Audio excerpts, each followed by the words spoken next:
Hey, everybody. Mark and I have over 20 years of experience as therapists and as addicts in long term successful recovery. We know better than anyone what works and what doesn't to break out of porn and sex addiction, heal betrayal trauma, and reclaim your relationship. And we've poured all of our personal and professional recovery and healing experience into a first of its kind program for addicts, spouses, and couples. We call it Dare to Connect. At least 4 times every week, we engage with you in real time, in the trenches, giving you the knowledge and the tools to take back your life and relationship. Whatever else you've done on your journey for healing and recovery, you've never done anything like this. Mark and I, we've made all the mistakes, so you don't have to. Don't reinvent the wheel.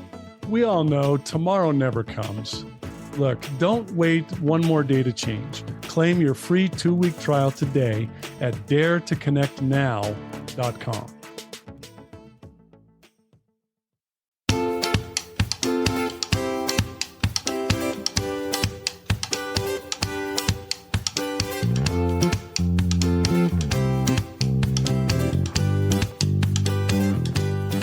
Hey, everybody. I'm Steve Moore. And I'm Mark Castleman. We know the pain and heartbreak of porn and sex addiction. And we know the triumph of breaking completely free. Every day, we help our clients find hope and healing. Join us in the fight to take back your life, your marriage, and be stronger than ever. This is the PBSC Squared podcast.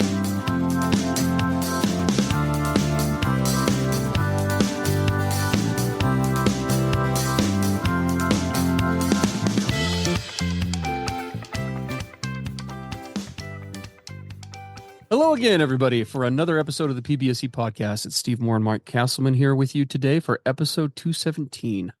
As you can see, the title is a little bit interesting. It's not a new scenario, but we wanted to take a new approach in terms of how we address some of these things today. We're kind of excited for it. After deeply betraying her, how do I help my partner feel truly chosen again? And the question for this comes from a spouse that we received a little while ago. We're just going to read the submission briefly / quickly so we can jump in because there is a lot that we wanted to try to cover in this thing today. So we're going to be ambitious. Hi, Mark and Steve. I want to thank you for making this podcast and continuing to tackle these hard topics in a way that is so relatable for recovering addicts and being compassionate for partners. We really appreciate that. Those are very kind words. Thank you for the compliment. My question relates to sexual intimacy and bringing that back into a relationship that has been crushed by porn and sex addiction. We have been married 15 years and have 2 kids. My husband has been acting out the entire relationship in many ways, and we have a few small discoveries. We've had a few small discoveries over the years, but completed the full disclosure process over the last year. He has been working hard in recovery, has some sobriety, and is saying and doing all the right things. I am also working on my healing and recovery and have seen a lot of personal growth. That said, we have been trying to navigate bringing physical intimacy back into our relationship, and it has been a challenge.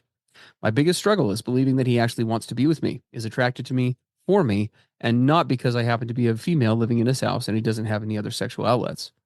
I feel like I want physical intimacy to be organic, so when he asks or says something about being attracted to me, I worry it is because he has been thinking about sex or fantasy of others. I feel like he is only interested in me because I am what's available. I know he is choosing our marriage and family over porn and other women, but intimately, is it actually me he is choosing? In the past, I knew it was not me he was interested in. It was the idea of acting out and being in his fantasies. I know that he was not actually with me when we were together and he was in his addiction. How do I accept that his interest or attraction is real? How do I believe he is choosing me out of anything but convenience? Is there anything he can do differently? Thank you for reading and considering providing us with some answers. As we jump into this topic right now, before we even say anything else, we probably ought to just acknowledge the obvious. There's a lot to cover today, but that's not going to be any good to do if we don't recognize the reality here. I mean, it is always, even though this is common for Mark and I, it never gets easy to hear about a partner's struggle to feel chosen in the most intimate of moments, in a relationship. Of all the things that a partner or anybody for that matter ought to be thinking about when they're being physically intimate with their partner, with their lover, is he thinking about me or is she thinking about me, right? Is he or she present? Are they choosing me or am I being used as a medium for something else? And so we just applaud all of you partners who are here and willing to even entertain this, because we know that for many of you that trauma runs deep and is ironclad, and says he's never going to choose me again. We hear that fear in this partner's voice. And so as we go through this, we appreciate the openness to new ideas and hope that some of this will resonate for you guys, for you ladies that are listening. Yeah.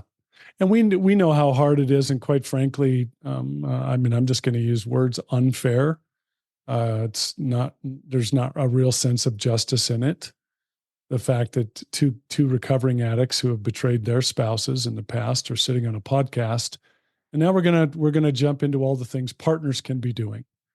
There's something in it that just sounds outrageous to me, Yeah, and I'm kind of having to push it aside to go, okay, let's talk about what these partners can do. We just want you to know the reason that we talk about this is we always say, you come from in betrayal, you come from such a place where you feel like you don't have any power, you don't have a voice.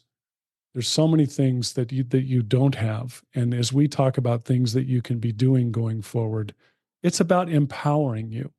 It's about putting you into a place where you are speaking your truth, where you are standing your ground. You're holding boundaries, right? You're working on your forward and upward progress. So it's always important for us to just state that again. absolutely. No, we love and appreciate all you partners who are here and willing to go through this with us. So thank you for being here. Okay, well, as we look at this, let's dial in on her question specifically, right? This is what she says, and then we'll go through this fairly quickly, and then we're going to jump straight into the majority of the podcast, focusing on the addict and some things for him to be able to start working on doing. So this is her specific question: how do I accept that his interest or attraction is real? And then it's actually technically two. How do I believe he is choosing me out of anything but convenience?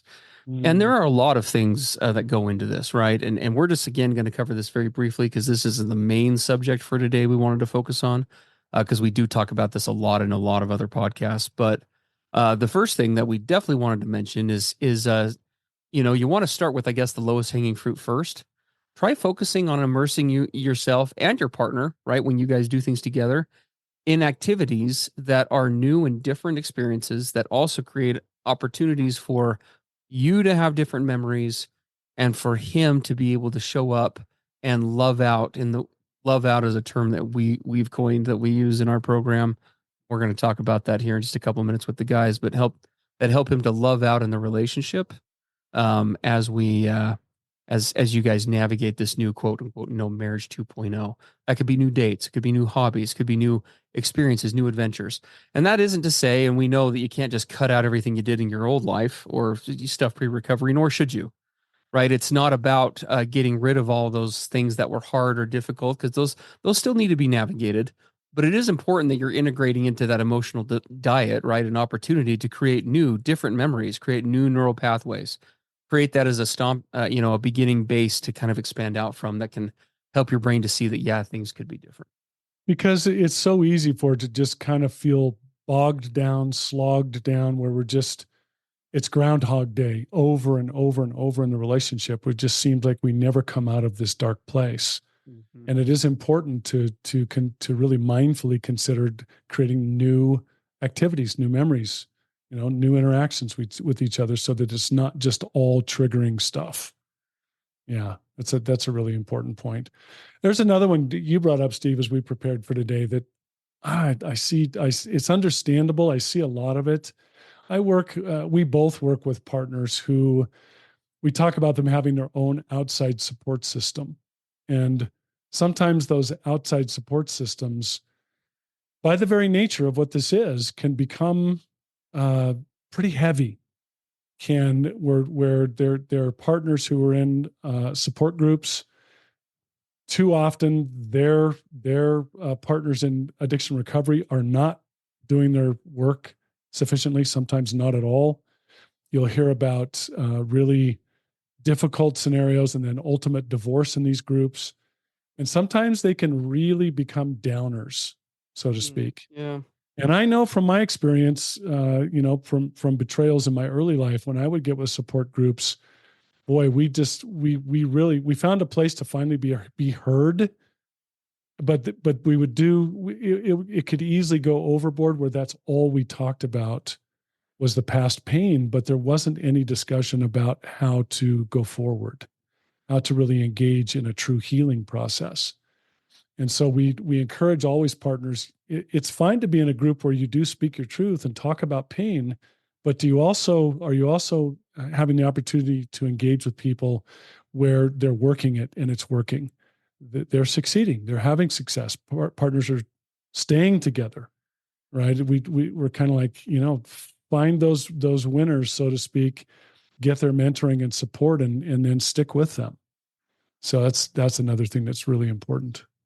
Yeah, no, absolutely. Can't overemphasize that part. Also, and this one, this is where we look to partners to really take things proactive on their side of the street, in their relationship with their addict partner. Now, we understand that there are safety concerns with this, and every relationship is a little bit different. But especially if you find yourself in a situation like this relationship where there's some sobriety going on, you're both heavily invested in the process. They've gone through a year-long disclosure process, right? There's a lot of good things happening, a lot of good to build off of. Um, being as so as it's safe to do so, getting very clear and active in both exploring and then expressing your needs in terms of what feeling wanted or chosen looks like for you.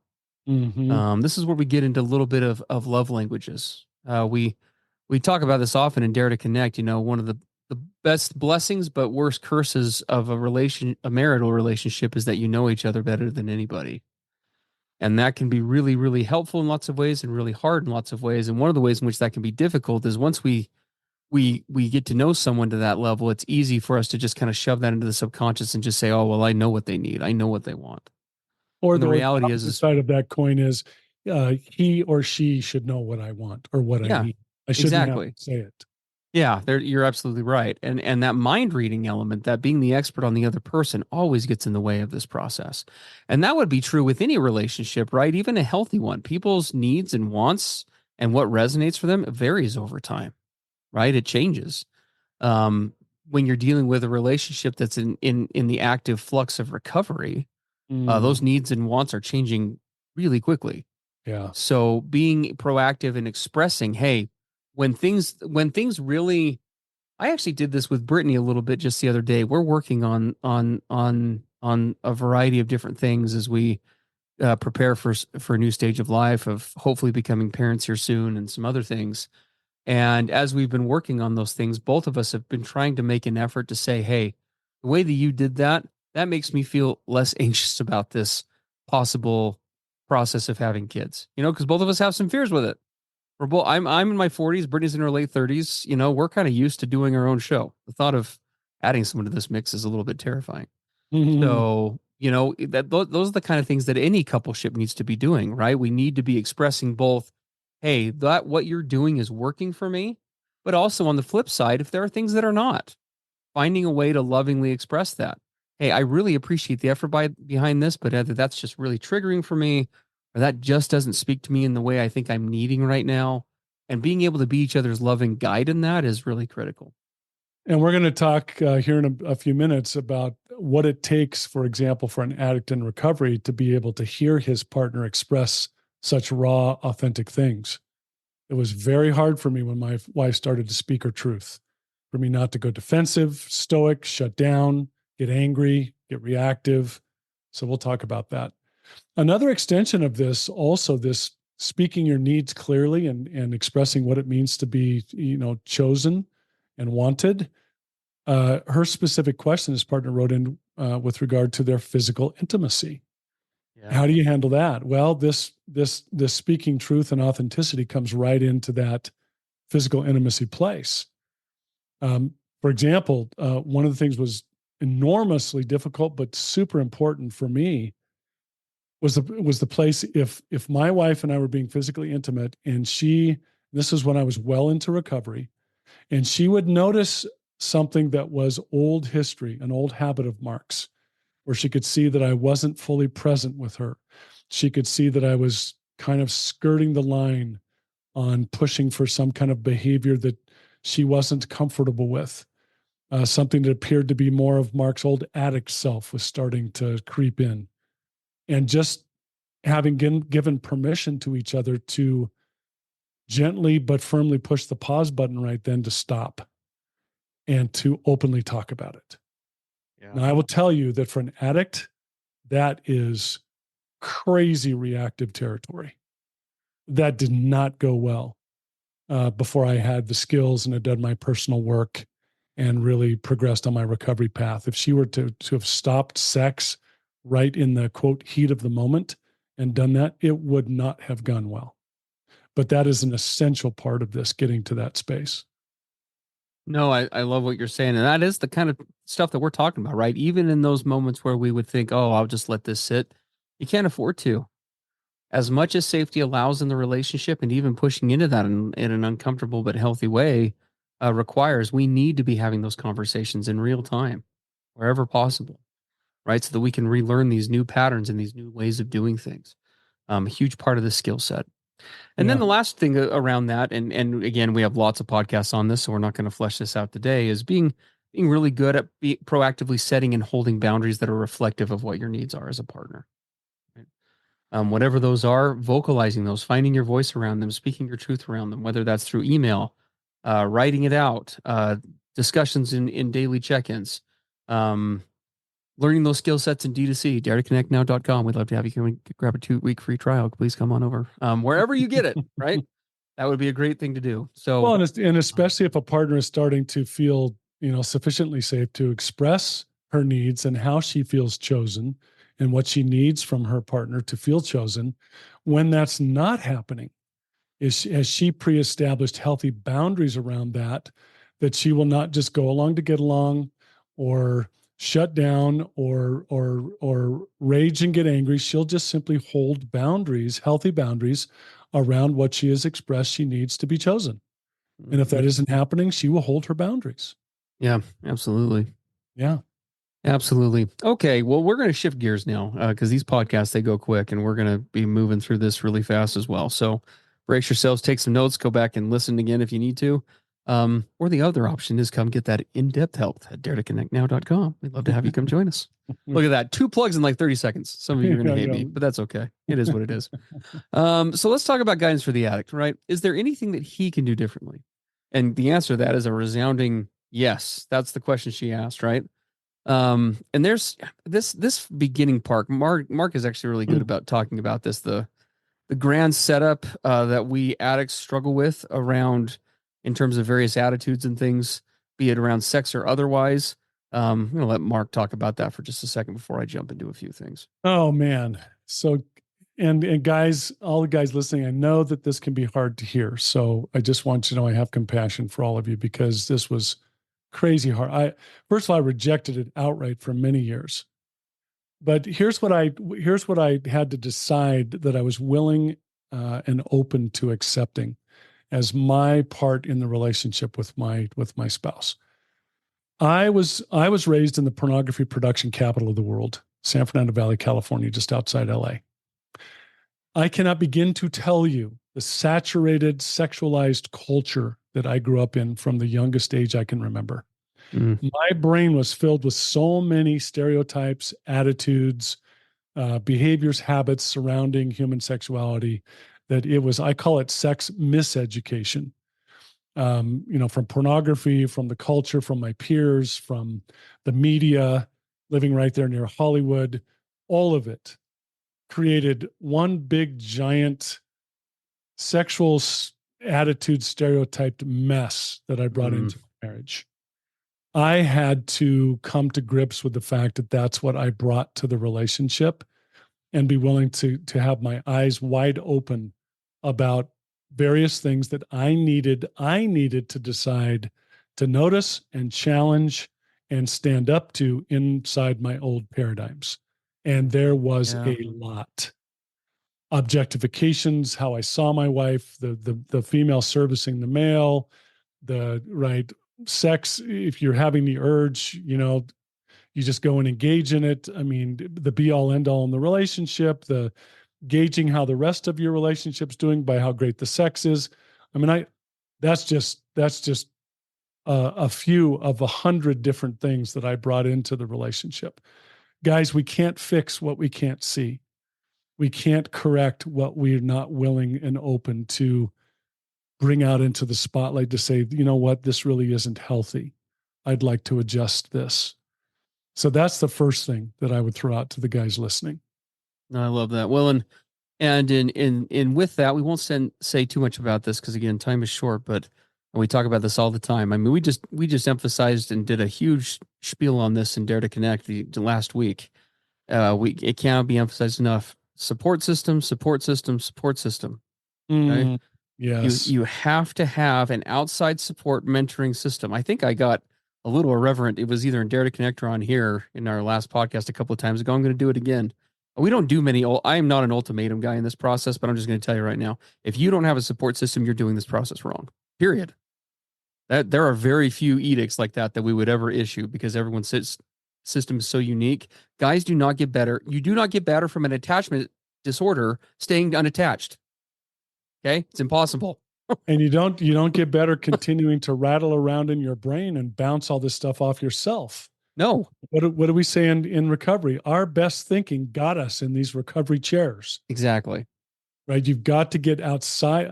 I couldn't go to myself or the people or systems that mentored me in my destructive sexual paradigms. I had to go to healthy people who had navigated where I had been and were actually living with healthy sexual attitudes and behaviors. I had to bounce stuff off of them.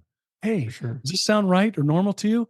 No, dude, I hear where you're coming from. I used to be there, but let me tell you where I've really evolved to. I had to have that system to engage with because my system was a closed, messed up system that I had to quit relying on. For sure. And the other thing that we would say about that, again, just briefly, is there are ways in which your partner cannot and should not be your support system. That's correct. Okay. For not only because your healing won't allow for it, but also because you need to allow her to do healing. Yeah. Okay. You need to, and I am speaking as a former emotional leech.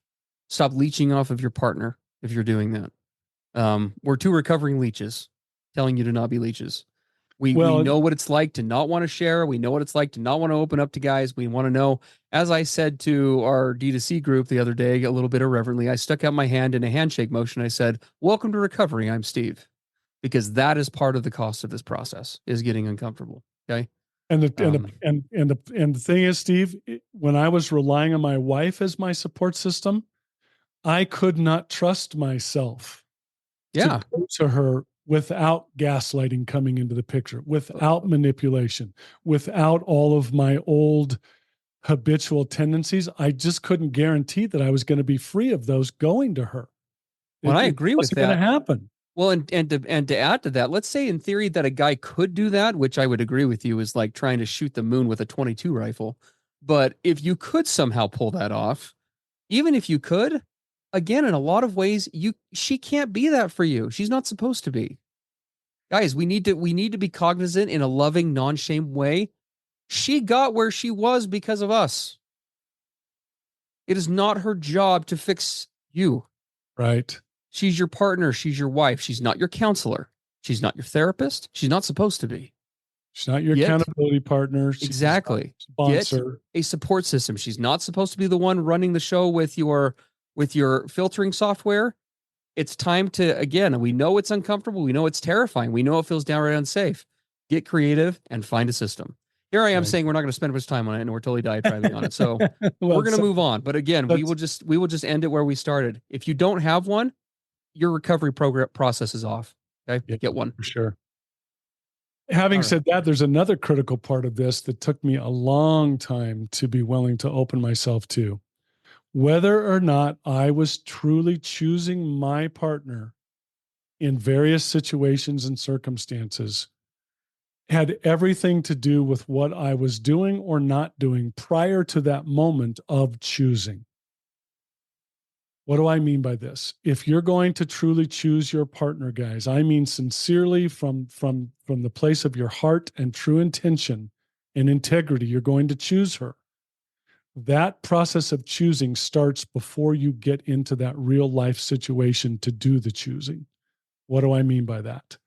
What did you do this morning with regard to your daily routine, your self-care, your spiritual, emotional, and mental connection? How do you prepare yourself through the hard individual work?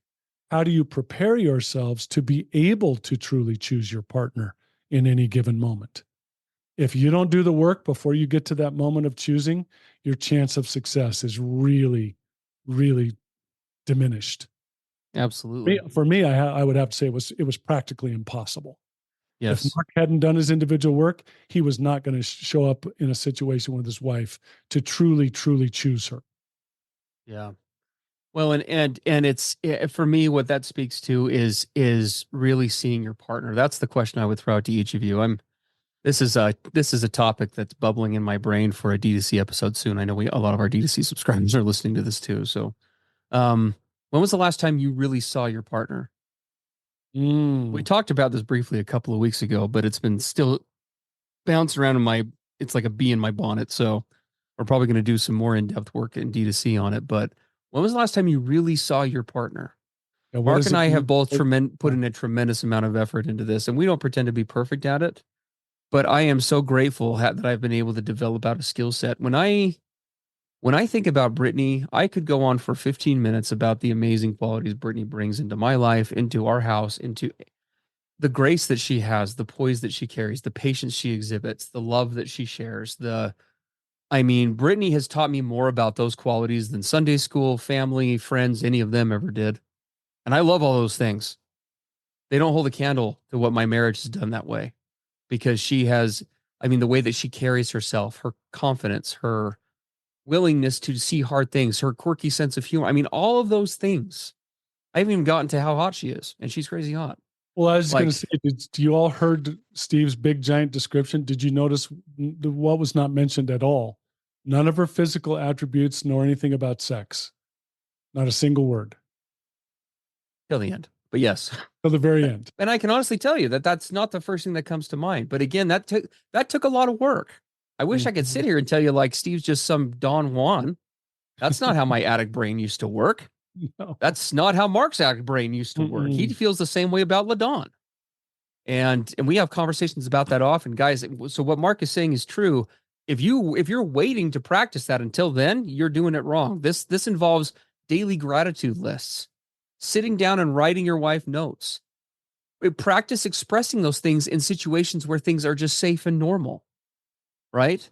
And oftentimes, an appreciation from that comes from your own vulnerability. Gosh, I wish I had time to tell a story right now. I don't. Get into D2C. We can tell you cool stories. But there was a time just last week where Brittany once again confirmed for me just how her capacity to love and embrace me when I'm feeling weak is just incredible. But it only happened and it was only re-expressed because what did I do first? I got vulnerable with her and essentially told her in not so many words, can you help me understand why I'm a good man today? Because today I just don't feel like one. Emotionally, Mhm. like intellectually, I know I am, but emotionally, it's just not rocking for me today. Well, and I'm going to say this is kind of some advanced stuff here, guys. But if you want to really choose your partner and have her feel chosen because she can read the integrity of your soul, you need to be choosing her when you're not with her. Totally. You're out in a public space and she's not there to police you or to play detective. Are you choosing her then? Are you Totally. choosing her in all those situations? Are you choosing her when you're having your spiritual connection time or journaling time? Are you writing about how grateful you are for her? Are you in my faith tradition? I have conversations with my higher power about her long before I have a Yeah. conversation with her, right? So all this choosing is much bigger than we ever imagined. It's not just in a particular moment with a partner. Steve, you used a great term. You used it earlier in this podcast, but people may have missed it because it sounds a little strange if you don't know the context of it. We talk all the time about guys leading out, being proactive, not waiting to be asked or caught or anything else. You lead out, you lean in, and you developed an even more advanced version, Steve. You said loving out, not just leading out, but loving out, leading out with love, being proactive, anticipating situations that I know are going to be difficult for my spouse when I know she likely will feel like she's not chosen. And in advance, I prepare myself for those. I see them coming. And I say, you know what? I'll bet you in this public setting, she's going to look at old history and she's not going to feel chosen. I'm going to prepare for that. My gosh, if I was my wife going into this, what would that be like for me? Yeah. Right? Yeah. Asking yourself those things, expressing those things to her, Yeah. right? Sometimes, guys, the most loving thing that you can do, here's just a little word from the wise who learned it all the wrong way, so you don't have to. Sometimes with a spouse, I can tell you from experience that the most healing thing for a partner there is just that statement alone. He's seeing the pain that I'm going to be going through today. That Yeah. is what creates that. That is what helps her to feel chosen. Because what's allowing you to choose her is seeing her wounds. Love is about embracing a person, all of them, including their wounds, including their scars, including the hurts, the hard stuff. Right? We have not been taught that, and our culture sucks at teaching it. So we have to find places to do that. DareToConnectNow.com. Come and join us. Well, and I appreciate Steve's rawness in that. This is about the proactive part, not just leading out, but loving out, leading out with love, Yes. seeing her, anticipating her needs, going the extra mile. Right? You said something, Steve, before we started. Right? We invest in what we truly care about. We value what we invest in. And I know all the guys listening truly do value your relationship with your partners. If you're listening to this, you value it, I guarantee. You're you, to some listening, degree. right? I know, and we feel much more deeply than we're able to express. And so I know those feelings are there, but guys, we've got to get to the place where it's not just feelings buried deep down. We start to bring them up and express them. And more than express them, we start to act on them. We start to do, and we start to allow our partners to not just hear our words that we choose them, but to see our actions that we choose them, and not just waiting for them to remind us or put pressure on us or whatever else. We're leading out and leading and loving out in doing these things of our own free will and choice. Right? It's a whole mindset, guys, and it takes time to get there. Believe us. We work. Steve and I work on it every day. There's my addict parts that want to go back to mark the passive, wait for somebody to tell you, remind you, do the minimum, and I have to call it into check and go back to leading out with love and proactively choosing my partner. I have to work at it. Absolutely. Yeah. If you would like to have something submitted to the podcast and have it addressed briefly on here, you can also visit us at pbscpodcast.com. You can also, we're going to keep announcing this. There is also a way, Mark, right? If you click on the blog section on pbscpodcast.com, if you are looking for answers to questions, this podcast now has over 200. This is episode 217. We have 217 hours, or I guess it's technically like 100 a half hour, 110 hours of content, free content on every topic under the sun with recovery. You can search that blog for those recovery topics. So feel free to do that before you send us a question, or you're always welcome to reach out to us at the contact form at the bottom. Yeah. All right, everybody. Hey, thanks for being with us today. Thanks for participating in our passion. We get passionate because we care about all you. Absolutely. We care about partners. We care about you guys. Mark keeps me in line, guys. He helps me toe the line. So. Yeah, just know that our passion is deeply caring, because we don't want you to have to go through like what we did for decades. So please don't. Please. So glad you're here. We will pick things back up on our next episode with PBSE, and hopefully with some of you in Dare to Connect. Sounds good.